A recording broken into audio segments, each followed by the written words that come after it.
Southside 457. Did you know that the Southside on Lamar is a National Historic Building? This building tells a story. I need a story to connect to with my heart.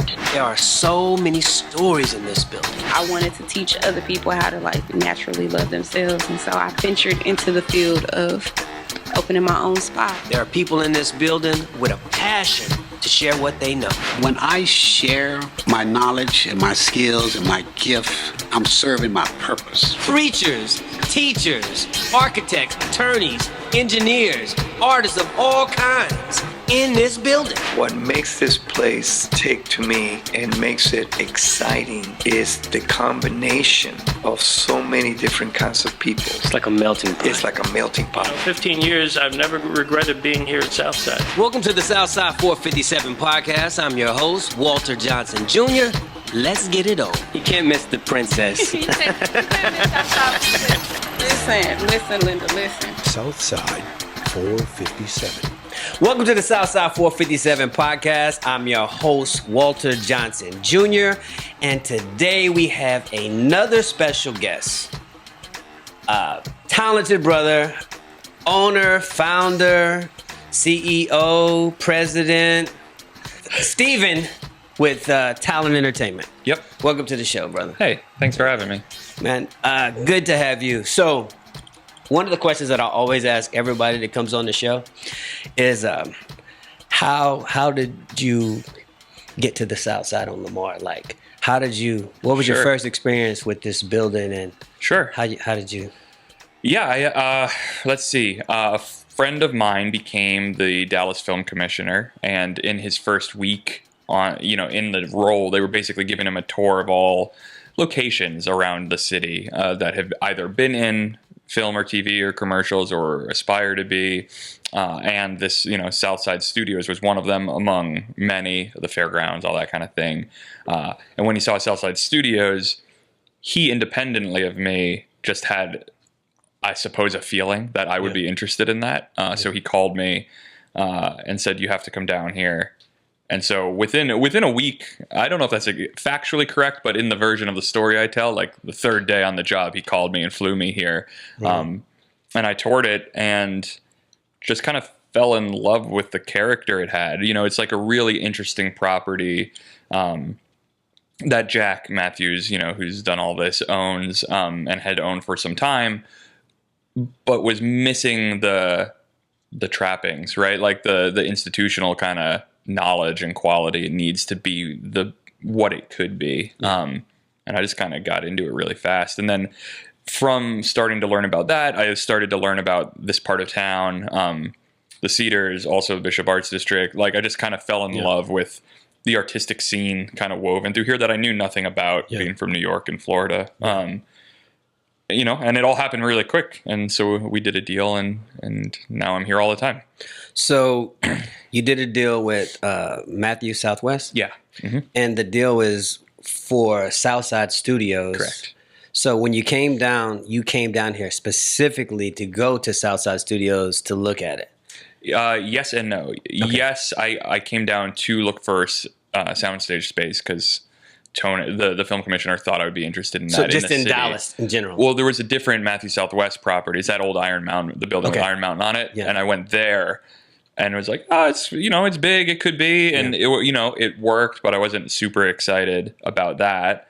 And then another fellow who works for Jack Christian was like, you should also see this being Southside Studios. Even though we hadn't talked about it, you should come check it out. And so we just also saw it, and kind of as soon as I got there, I was taken by it. Okay, so we're gonna pause right there, and we're gonna go back. So, Steven. Yep. Let's talk about Steven. Sure. Who is Steven? How did you get to be the dude to call to do that large of a project? Sure. And we'll talk about how large of a project it is. Sure. A little later. Yeah. I am a very strange Nepo baby, I think, because I grew up in Manhattan. On my father's side, they've been stagehands since 1890 something, from the Hippodrome, which at the time was the biggest theater in the world in Manhattan, all the way through present day. Every single family member on his side in that chain has been a stagehand at some point, if not their whole career. My father was the chief props at Saturday Night Live from episode 1 through season 48. Oh, wow. At which point my cousin became chief props at the show, because go team. And my mom was a Radio City Rockette. She was a dancer for 26 years at the music hall. So I grew up, around crew, around creatives, around entertainment.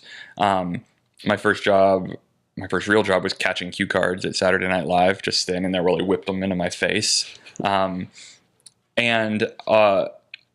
Eventually, like, my goal for me was be a writer, and it was always that. I wrote all growing up. I wrote for different shows and short form outlets and magazines and that kind of thing. Narrative, right? Like fiction, narrative stuff. And eventually I had a choice, and it was pursue that or have food and shelter without being worried about where food and shelter came from. And that's the route in the road I took. And I went into finance, and then spent about 13-ish years trading for hedge funds, deal structuring for funds on assets around the world. I had one very strange, exactly 1 year stint on the global corporate strategy and entertainment team for MGM Resorts for all of their properties around the world, which seemed like it could be fun, but it was essentially just like booking magicians and figuring out where to put slot machines. And the answer is everywhere. So, that didn't stick. And then eventually I got to be in my early 30s, right? And I'd never done the thing I'd always wanted to do. And then COVID hit, and I thought, this is beautiful. At the time, I was leading this kind of large team at Citigroup in their private bank. And we all got to work from home, which would never be allowed at a big bank prior to COVID. Yeah. I was like, now nobody knows what I'm doing. So I basically delegated my job to my team and started Talon without telling anybody while getting paid by Citigroup. And the goal there was, I want to write and focus on that because that's what matters to me. But I also am pretty good at the whole finance thing, and I should use that and not, throw that away. So I started Talon, but we call it, the full name originally was Talon Entertainment Finance. And the idea was just make movies, like invest in film and TV and other creative endeavors and see what comes of it. And a whole bunch came from it really quick. So Talon, it's an investment company for films and television? It began that way. Okay. Yeah, it began to just be kind of what you would describe as like a film fund where we raised money and we put it into film and TV. And we do that, but it quickly evolves because of success and background skills and whatnot into what I now very annoyingly call a creative equity company instead of a private equity company. And so we do finance films, but we now hands-on produce a lot of stuff. Okay, like we're optioning things, we're casting things, we're selling things. So you're bringing, like, you're building your whole team of creatives. Yeah, we're fully producing, and usually with a partner, right? Like we're, as most things are, we partner with other producers, and if they're more senior than us, we do the grunt work, right? And if we're more senior, same idea. So we're producing film and TV. The studio was just, I saw value and jumped on it, right? So we own this studio. We also own a small one, a piece of a small one in St. Pete, Florida. I'm wearing a hat. This little weird guy is called Maxwell Beppo. He's the logo for a company called Mutant. And that is Tim League of Alamo Drafthouse. And then Elijah Wood and Daniel Noah of SpectraVision. And I helped reform this creative arts company, creative design firm that does all the high-end collectible posters. Elijah Wood, the actor, right? Okay. Yeah, the Mutant does all the high-end posters, collectible vinyls, and consumer products for huge studio films. Like we did all the Dune 2 soundtracks, The Fall Guy, Wonka, Long Legs. They do all that. So we've, and this whole time we just kind of grew from a company that just makes the films into one that has the art and has a studio and is producing hands-on. And it's all still meant to feed me. Really, it's all a selfish endeavor to free me up to be more creative. And as all this is happening, I wrote a play and got into NYU's kind of famous MFA in writing, and went and did that there.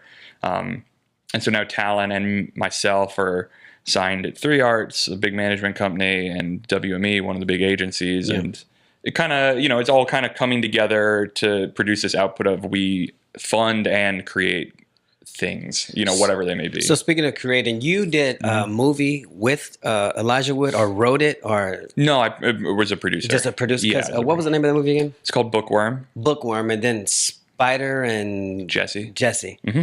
And what did you do for those projects? Just produce them? Oh, well, Spider and Jesse, we wrote a check, Okay. essentially, and let the producers do their thing. Gotcha. Bookworm, we wrote the check, but we also I was on set the whole time, as a producer. But I wasn't the lead producer on that. A super talented woman named Emma ran that set beautifully. Actually, Bookworm. So it premiered this summer at Fantasia Fest and won the Audience Award. And I'm going to be ashamed of myself soon because I can't tell you the exact date. But sometime within the next 2 weeks, it will be in theaters and on VOD. Oh, wow. So it's about to come out. And that's a really sweet father-daughter adventure movie through the New Zealand wilderness. Yeah. And we've made some stuff that's definitely not for families and kids. And I have 2 kids, so I was very happy to make something that we can all sit down and watch together. So has it always just been easy breezy? Has there been any, yeah. I mean, No, the last 18 months has been a string of great bounces, like hard work for sure, but also objectively blessings. Yeah, no, absolutely. That wouldn't have meant anything if we weren't doing the work also. Yeah. But it's insane to think like we didn't get a friendly rim on some bounces. You know what I mean?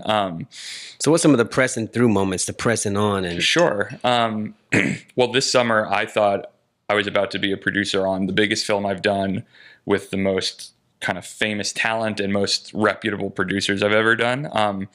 Christine Vachon and Pam Koffler, who run Killer Films, who are just kind of legends and also the kindest people I've worked with so far.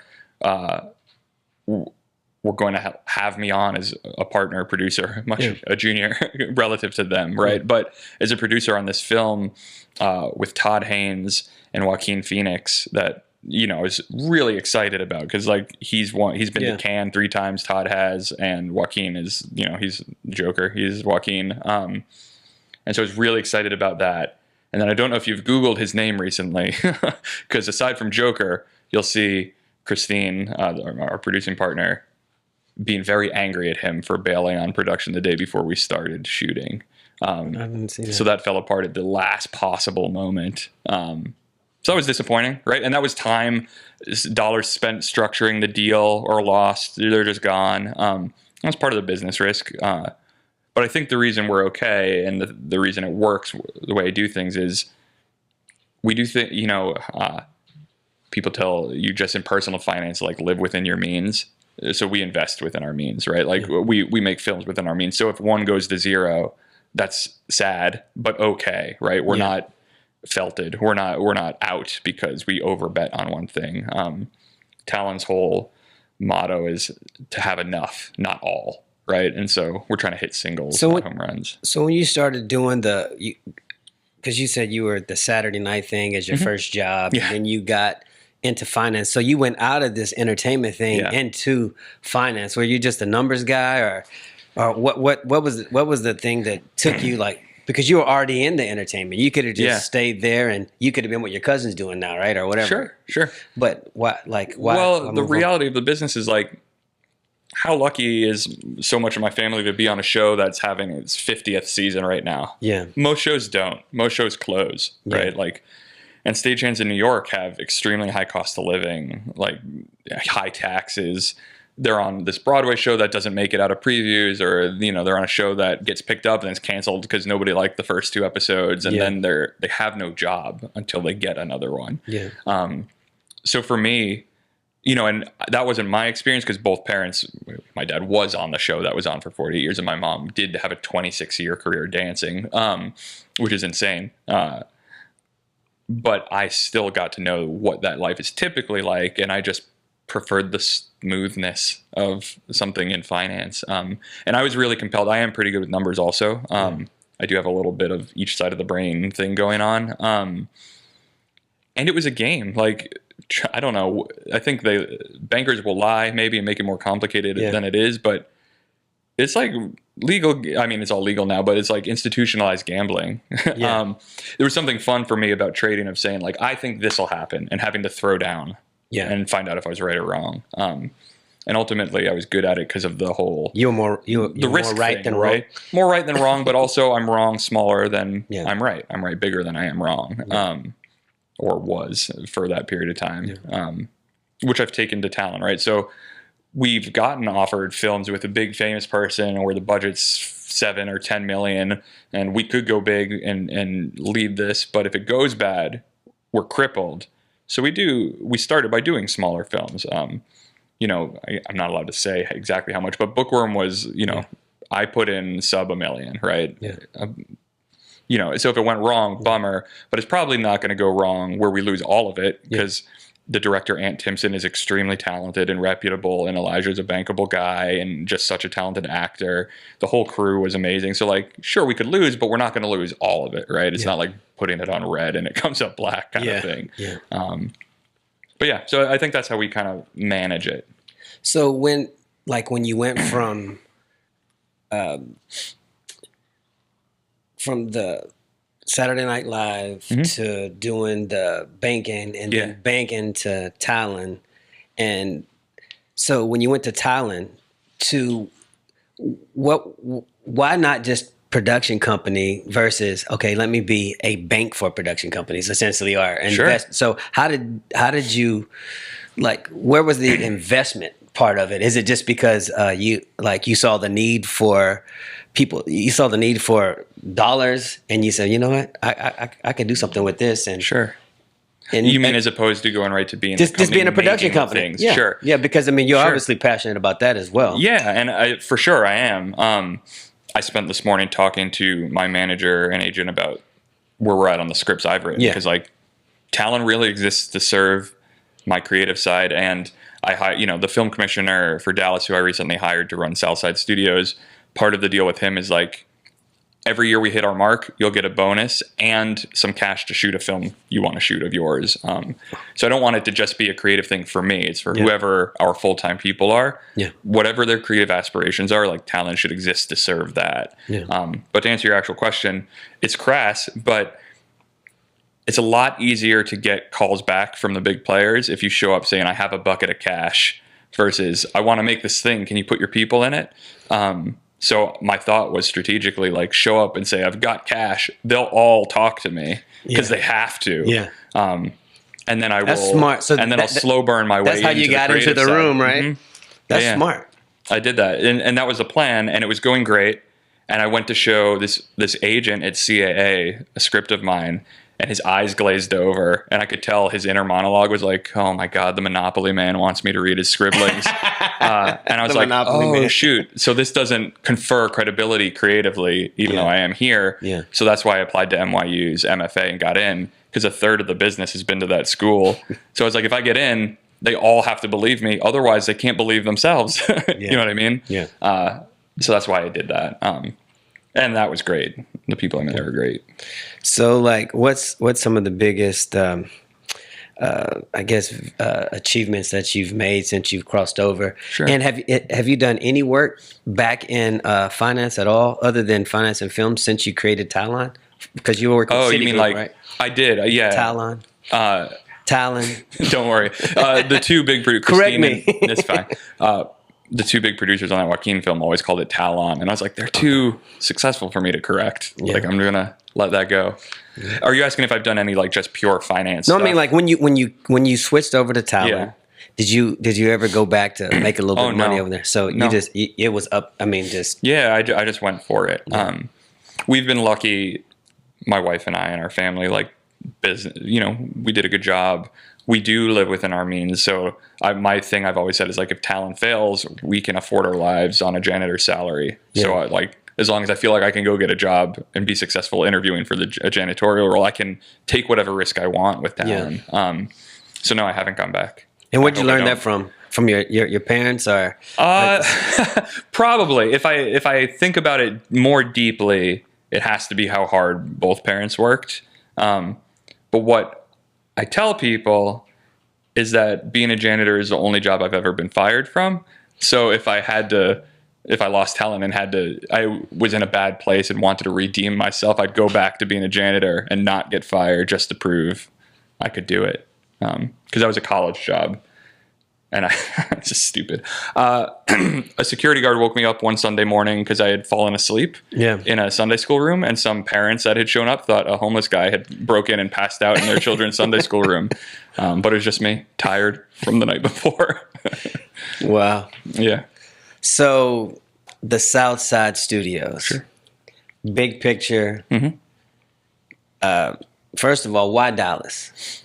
Oh, I mean, for two reasons. One, Dallas has a sneaky history of having really great local filmmakers, from David Lowery or Texas in general, right? David's from here. David Lowery, Taylor Sheridan, Terrence Malick back in the day. He's more Austin, but Ty Sheridan is just south of here. He's a super talented young guy. So that's one. Two, the state had just changed its incentive from $20 million a year to $200 million a year. And it still needs to be better. Explain that for somebody that. Sure. So every state is different. In Texas, for projects $3.5 million and greater in total budget, the state will give, with some details I'll ignore here, like they'll give you 20% back, essentially on qualified spend. But it used to be that once they gave $20 million total back to different projects, they were done. And that's not very much. Yeah. So they upped it to $200 million, which is great. Unfortunately, the 20% is not very competitive versus other states that offer 35 or 40 or 30% back. However, I saw that as the 13th largest economy in the world, that is Texas, starting to warm up. Yeah. Right? Like maybe it takes a little while, but that 10xing your incentive, going from 20 to 200 is meaningful. And that was really appealing to me, the prospect of catching this turn while it's still turning instead of it after they up it and everybody knows it will be a great place to shoot. So that's one part. The other part was just the deal with Matthews was just great partners, great deal. Yeah. And what I believed I could build the studio into. And then the other is location. Land is expensive, property is expensive, especially after the past few years of inflation. So to have an 11-acre facility 15 minutes from Love Field and 15 minutes from basically anything else in Dallas, I challenged someone else to come in and make a studio work economically in that geographic area. Yeah. You know what I mean? Yeah. And if somebody like Ty or Elijah or Joaquin or whoever is going to commit weeks to months of their lives to shoot somewhere, they want to live somewhere with their families and themselves that is nice to live. They want to live out in Mansfield or wherever else they could go. You know what I mean? Like surrounded by tumbleweed and whatever else is out there. I don't even know. So no diss on Mansfield. No, I'm just saying I don't even know. Point is, it's not Dallas. Yeah. And Dallas is special. So all those things together is kind of what I thought. So walk me through the process of where it is and where it's going, and what you see happening there, and Sure. how much money we're gonna make in the next trillions. Okay. With a T. With a T. Laughing all the way to my seat on a spaceship. No.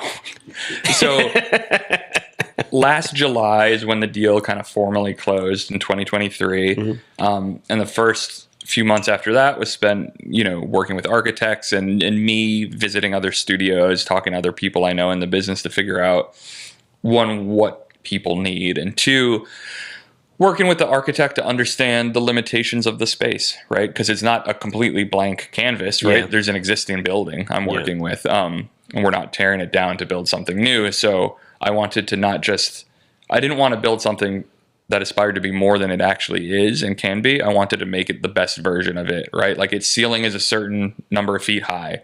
So you can't do certain things, right, that need 60-foot ceilings when we're only 30-something feet, right? Yeah. So I engineered, with the architects, we came up with a plan that fits what it actually is. And that took several months. And then we had to go through the permitting process, which takes time. And then we started building. The renovation started in late February, I believe, early March, in earnest. And we are currently, I need to knock on everything possibly would. Just hit the floors. Yeah, we are on track to be done at the end of November. The end of November? The end of this November, yeah. Oh, wow. So we're getting close. I'm about to go walk it, actually. And maybe I'll have to come back and amend what I said and be like, it's not going to be done. No, the end of November. And then we'll soft open a little bit, but we're planning like our big launch January 16th, maybe, I think is like the date we're looking for like the first, like, we're going to host an event, right, to bring all the local location scouts and producers and bring just the artistic community in to come hang out in the space a little bit. So what kind of things do you have on deck right now? Like Sure. shows, movies, whatever you can talk about. Yeah. What do you see? Yeah, there's some I can be. There's some. So first off, we've been getting a lot of calls for commercials. Just there's a need, right, for space, the size and scope and kind of quality of which we're building, and so that's great. And then the other nice thing about me is, since we're producing things, I get projects sent to me all the time that maybe I don't produce, but if they fit, I can push toward the studio. And for some I'm producing that could be in Texas, but maybe they're set elsewhere. Part of the deal of me either investing or producing in a project could be, okay, since this can be anywhere, it's going to be here in Dallas. Yes. And so we have a bunch of films and TV we're talking about for that. One in particular, barring somebody dropping out at the last moment, we'll shoot here in April at the studio and around Dallas. And half the film is here. It's based on a New York article. It's an adapted true story, like a Marine come home after the 2003 Iraq War kind of thing. So we'll shoot all the U.S. stuff here, and then we'll shoot the rest in Amman, Jordan. Okay. But that was a film that was going to shoot in California, and it's with an Oscar-nominated producer. Really incredible talent that I can't say yet because deals aren't done. I can say the producer is star thrower Trevor and Tim White. So they did King Richard with Will Smith, among many other really great films. I wanted to work with them to learn from them because they're incredible producers. The script was beautiful, and the U.S. stuff was all in California, and I was like, it doesn't have to be. California's not a part of the setting, part of it. How about we do it in Dallas, and then I'll produce and we'll invest, and we can get real, like high quality stuff starting to come through, and they went for it. So barring any unforeseen challenges, that's one example of what will come through. So how many different like rooms or studios are actually in the building? So, okay. No, go ahead. And are you going to build anything that's not already there, like anything? Maybe. Okay. It depends on how well we fill the studio. Okay. There's a spot next to it where I have some ideas, but because I'm a pretty methodical, like hit singles person, like this has to work before I worry about that. Gotcha. The studio will be 3 sound stages, from 20,000 square feet for the largest one down to 10,000 square feet for the smallest. One of them will be a virtual production studio with one of the big LED walls that they did The Mandalorian on and all those kind of things. It will be there. Really high-end, like furnitures and fixtures, equipment, all that, like really nice green rooms, production offices, hair and makeup, 20,000 square feet of props we have already, like filled with props. We have camera packages, G&E packages, a working mill to build sets. It's going to be a full like one-stop shop studio that is structured in a way that small productions can come in and just use the tiny thing they need. Like if they just want a camera, they can come to us for a camera. If they want space for a day, for a few hours, they can do that. If they want to rent the whole entire 11 acres for a television shoot, they can come do that too. We've kind of built how we can deploy it in a really malleable and flexible way. So let me ask you this. Yeah. With the, I guess, the increased usage of AI, how do you plan to incorporate AI into what you're doing in your productions? And how do you feel like it will affect the overall bottom line of the studio? Because I know Tyler Perry was building I heard Tyler Perry was building this major studio in Atlanta, and he stopped it in production when he heard about certain innovations in AI. Sure. I'll throw a bomb here at Tyler Okay. Perry. I think he was losing money on his other studios, Okay. and that is his boogeyman that let him out. Tyler, Okay. making friends with all the right powerful people Gotcha. over here. No, I think that's true. I think Georgia has an incredible incentive, right? It's theoretically unlimited. Yeah. And so stage space there proliferated very fast and filled very fast, which attracted more and more. And at some point, you've built more than you need. And I think that's probably what happened there. I don't think AI prevents the need for soundstage space at all. Yeah. Maybe someday in the future, like I suppose that's theoretically possible, but So what do you we're think really about? far away from What do you that. think about? Do you plan on using AI in your productions and things like that, or is it- where it's good, yeah. Yeah. I mean, like Sure. what's your thought on the whole AI and how to incorporate it? Because Yeah. I'm one of the type of people. It's like I see it, and I'm like, man. Instead of saying, "Oh, it's going to take my job," I kind of take an approach similar to you. It's just like, okay, whatever. I just feel like, how can I use it? Sure, me too. In correlation to what I'm already doing. How do I use that to make what I'm doing better? Yeah. And maybe save some time here, maybe save some money or whatever. Yeah. How do you feel about it? Yeah, I think it's a tool. I also think, having worked with so much in finance and other stuff, that we often think it's farther along than it is, and it is amazing. Like it's incredible, and it will get more and more incredible over time. Yeah. I just have seen so many things that have all this hype that are really just not that. Like video games. Yeah, or just, I mean, so many things. Anyway, but so places I'll use it. I've been experimenting with it lately on breaking down a script to produce budgets or suggest budget ranges.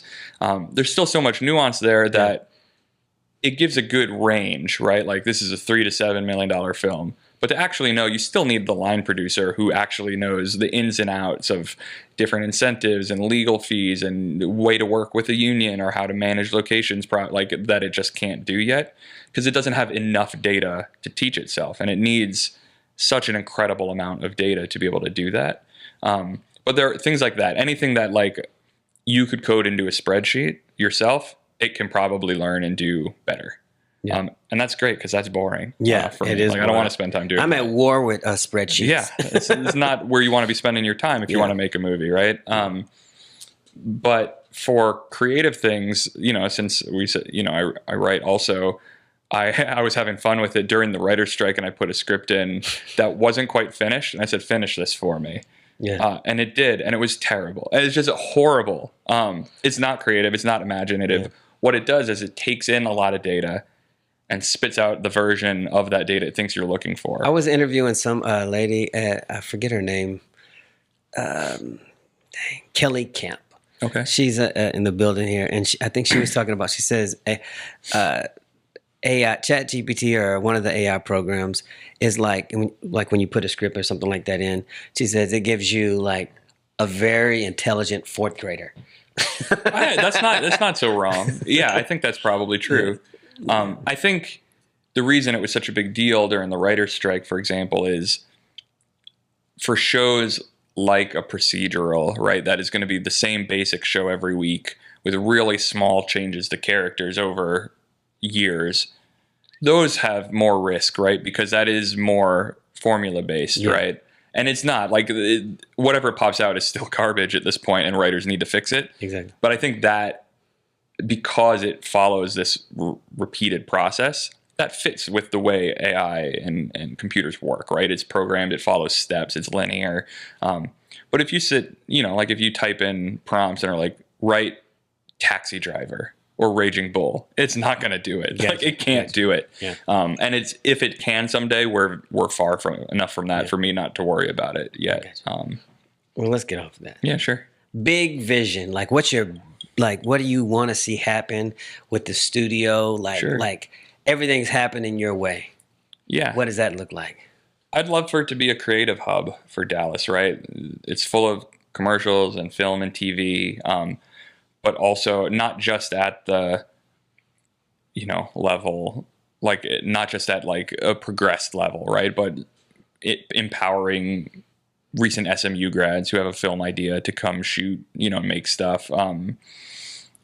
We want to host more events too. We're working with Spectre Vision to possibly do like they used to call it Spectrafest, like a small genre film festival at the facility.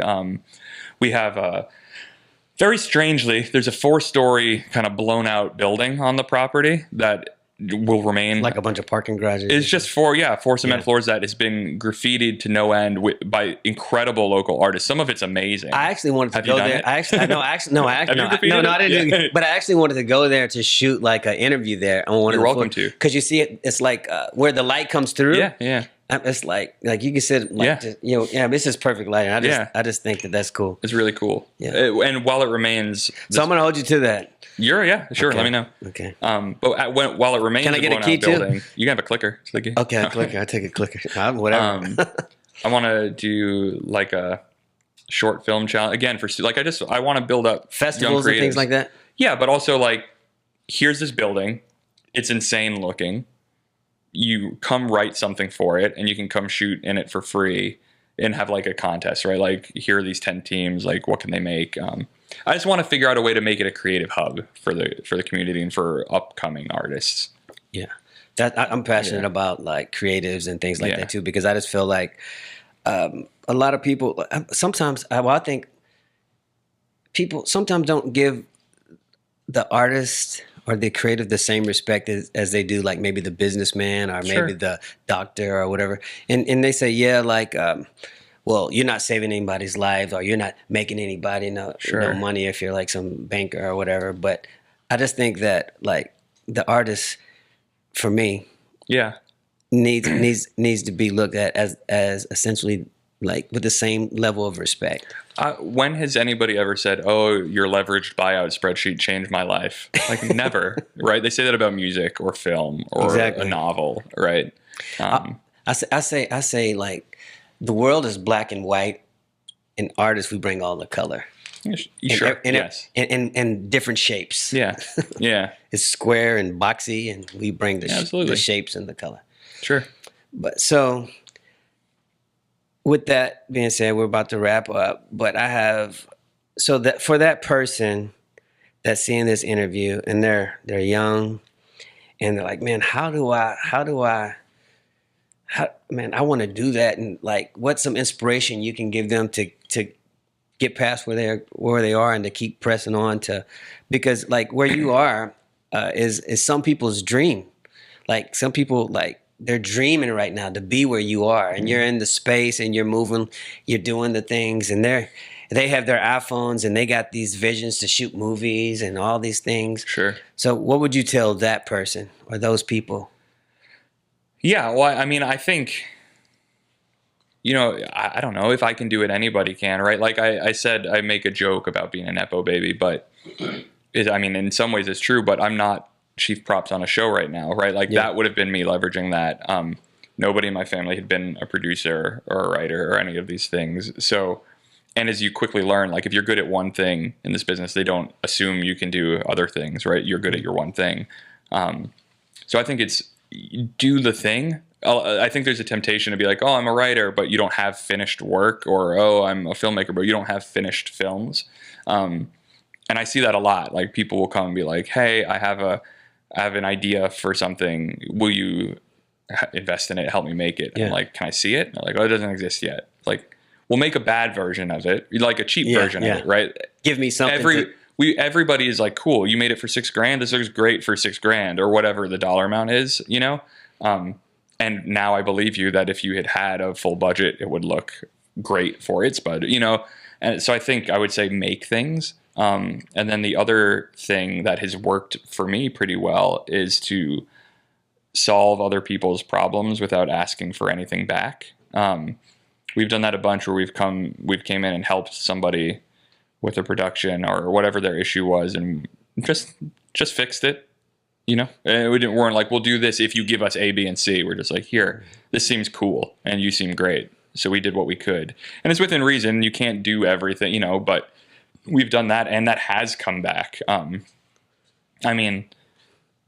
Tony, that's how I met Tony, right? Like we were helping, he brought a Hallmark film to St. Pete, Florida. And we offered to like fund the incentive for the film at a really cheap rate. that way it could happen.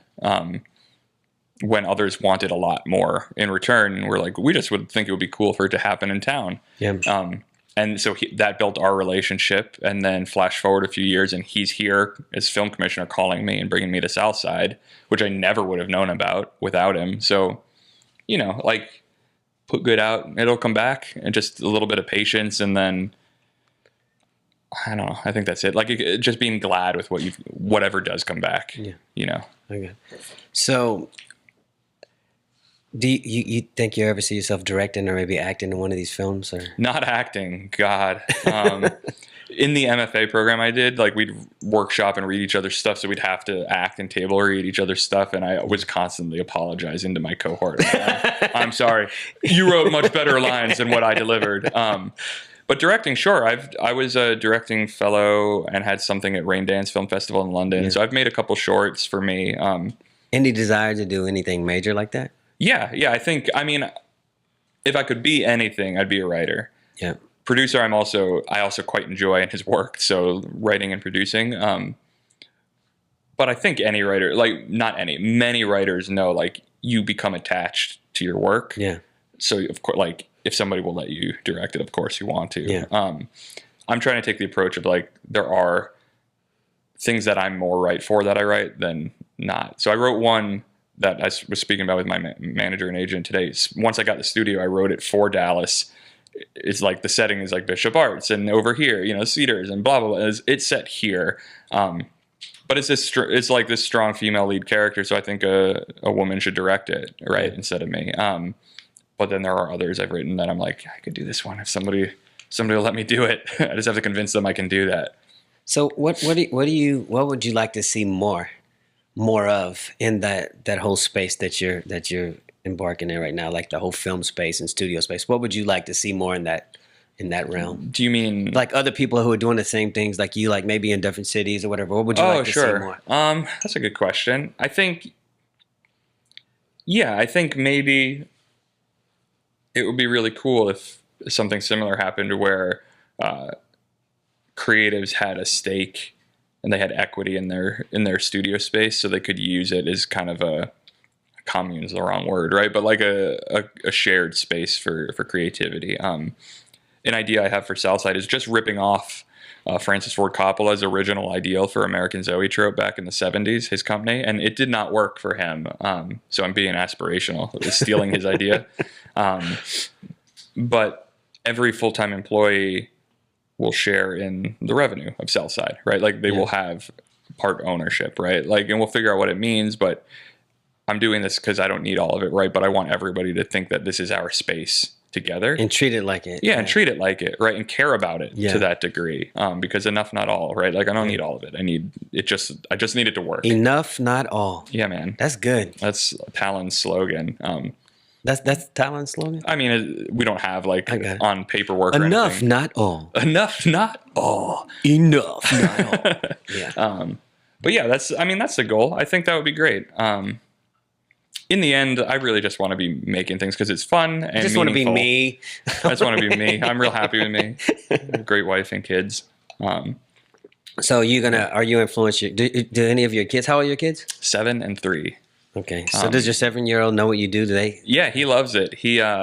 We just shot that pilot in Tampa, and he was in it. Oh wow! He's a small role at the end, and he'd been around some of my other stuff and my shorts. He was younger, so he was around for. But this, he had lines to deliver. He showed up, he went through hair and makeup, and then sat around all day waiting and complaining, like, how long does this take, bro? So he got really introduced because it's a waiting game on set. Yeah, it's hurry up and wait. And then he finally eat. Yes, he did. Which he took advantage. He's like, I can eat all this. I was like, it's for you. He went, he's fat now, like real big. But it was great. Like I was so precious with him. I was like, oh, like it'll be fine. He's like, I got it. Yeah. I know my lines. Yeah. And then he went in. He delivered his lines. His scene mate playing his mom messed up. He corrected her, and I was like, "You don't need to do that." But he crushed it. It was really cool to watch. That's cool. And he can do this for as long as he wants or short as he wants. But right? You're not really like if he digs it, great. Yeah. And then I can help him. And if he doesn't, that's fine too. That's kind of the role I took with my kids around all this stuff. It's just like And, Yeah, if you're none of into them are in you're it. Sure, right. Like if you're into it, great. If you're Yeah. not, great. I don't care about that. So anything that I didn't ask you that you want to say? I feel like there's going to be a question. I'm like, man, I should have asked him this. Oh yeah. Yeah. So let me take. Okay. First of all, answer that question. Is there anything Sure. that I didn't ask you Let's see. that you want to share, other than your social security number? Which is 1, 2, 3, 4, no, 5, 6, 7. I don't remember how many that is. Yeah. No, I mean, the only other thing to talk about, I guess, I talked about Bookworms coming out or whatever. We also produced a film with Paul Schrader, who wrote Taxi Driver and Raging Bull, with Richard Gere, Uma Thurman, and Jacob Elordi in it. That was in competition at Cannes this year, which was like a dream for me. Yeah. Being on like the most famous red carpet and seeing my name up on the screen in the theater was really cool. And competing against Francis Ford Coppola, as if he knows who I am, because he does not. But that's how I told people. I was like, I'm competing against Coppola, which is so insane and not true. But that film it's at the New York Film Festival now and will be in theaters. I forget how many, 200, 500 theaters or something in December. So we're really excited about that. But I think that's all.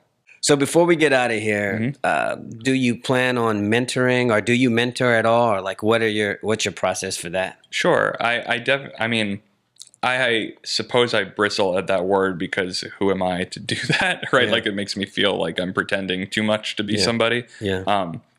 But that said, things are only working for me because people ahead of me gave me a chance and taught me stuff. So I am doing that a little bit, I guess. At that MFA, my cohort was largely younger than I am, because I was in my mid-30s. Many of them were in their early to mid-20s. So, for example, at Cannes this year, I took 3 classmates who probably couldn't have got there otherwise. I brought them, helped set them up with meetings just to start to get the feel for what the business is like, meet people in it. It's just one step at a time or whatnot. On that pilot we just shot, I had another one of my classmates come and stay in my house for the whole shoot and then come work on set with me. So, because he aspires to make his own film, he wrote something he wants to produce in like a low budget indie way, but hadn't spent a lot of time on set. So I'm for sure trying to pour into them and teach them things I know, help them avoid certain like early career mistakes that I have the luxury of having either made or avoided myself.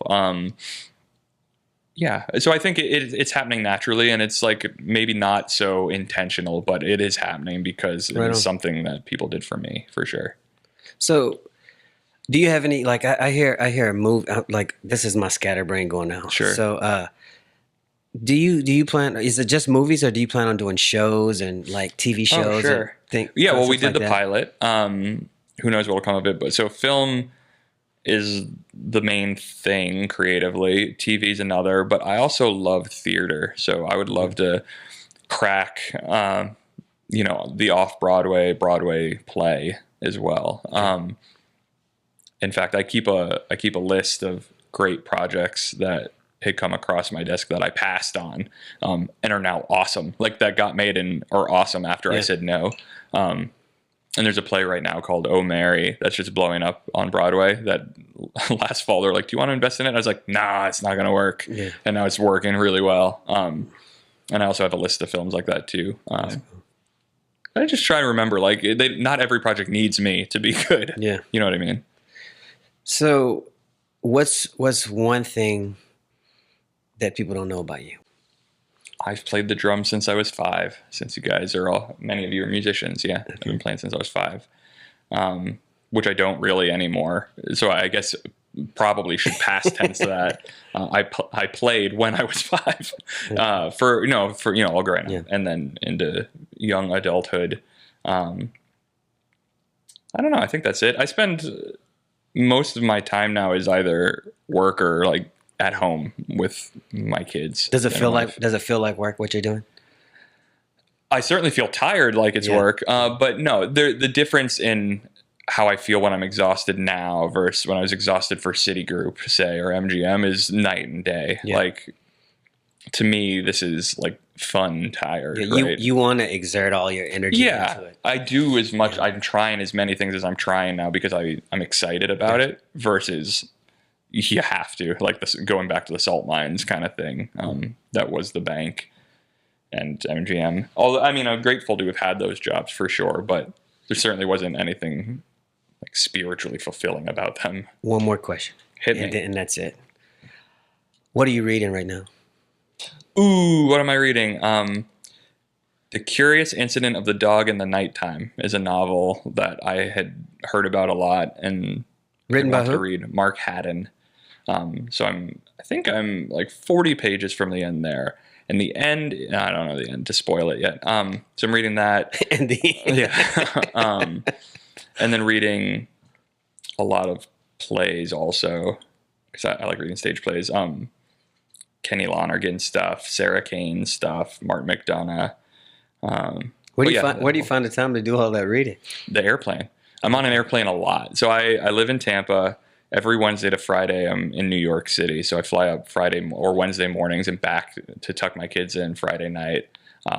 So in transit to the airport, at the airport, and on the flights, I get a lot of reading and writing done. Well, if we sat by each other on a plane, I'd be that dude like, please stop talking. I'm like, so what are you reading? Is that a good book? Yeah.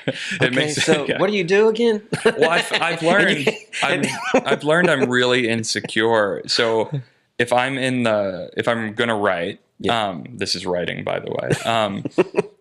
If I'm in the aisle seat, I don't know I did that. This is what writing is. If I'm in the aisle seat, I can't write because I'm like, oh my God, everybody sees what I'm writing and maybe they don't like it. Yeah. But they don't care what I'm doing. No one cares what anyone else is doing, right? You only care about yourself. But I can't get past it. So I've been booking window seats so I can like hunch like this and write, and nobody knows what I'm doing. But I'll be that dude like, dude, are you a writer? Yeah. I'd be like, no, don't look at me. Yeah. So. Yeah.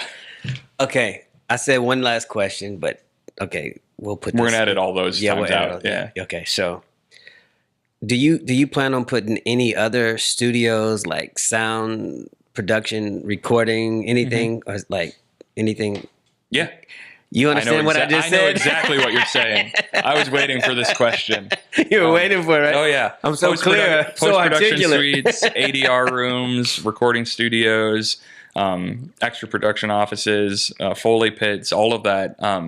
So Southside is 2 buildings primarily, and the huge blown out apocalyptic building I talked about. I thought you guys were going to use that parking garage for someday. Okay. Someday. Anyway, go ahead. Sorry. So it's 2 primary buildings. One of them will contain all 3 sound stages, and hair and makeup is like the primary building.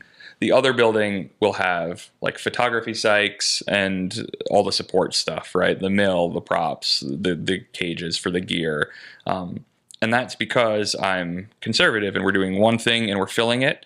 And also there are some restrictions on how much improvement we're allowed to do to the land because it's on a it was on a floodplain, and until that changes, I'm not allowed to spend a certain amount of money, over a dollar amount, to improve it. However, we've already had all the architectural drawings complete for the second building to turn it into exactly what we're talking about: sound, audio, a 30-person movie theater, screening theater, so you can actually show and screen your work there. And much more. It will be another full renovation to that building once those restrictions are lifted. But that's all done and ready to go and put through permitting. I don't know when exactly, right? That kind of depends on how the studio fills up and when that kind of governmental process happens to change what I'm allowed to do in terms of improvement to the land. But once it does, we have the plans for it and we're ready to do it. Brother Steven Demmler. Yes. Man, I appreciate you for coming on the show, man. It's been thank great. you for having me. You're funny, dude. You should do some comedy, man. You ever think about doing stand-up? Oh, for sure. For sure. But I was on David Letterman in first grade telling a joke, inappropriate for a first grader to tell. But that was the end of my illustrious career. What was the joke? I definitely know it. Of course I know it. Okay, let's leave him with the joke. In the same voice. What? What's the difference between snowmen and snowwomen? Snowballs. For a first grader, you shouldn't be saying that. Anyways, well, thank you. Yeah, of course. I appreciate Thanks for having me. How can people check out what you're doing, get a hold of you? For Southside, we'll have a brand new website soon, but the old one's still up, and that's southsidedallas.com. Talon exists only on Instagram at Talon Entertainment. And to reach me, I suppose there, all right, you can message that, or you can go to our website, Talon, TALONEF.com, and there's a contact form on there. Another quick question. For somebody that has that famous script that nobody's ever read, and they just like, I got to get it to this guy, who do they send it to? Where do they? Through the website. Okay. Yeah, the contact form on the website. Okay. What I just said. Just say what I just said. Those things also apply here. Okay. Until next time, peace. Southside 457.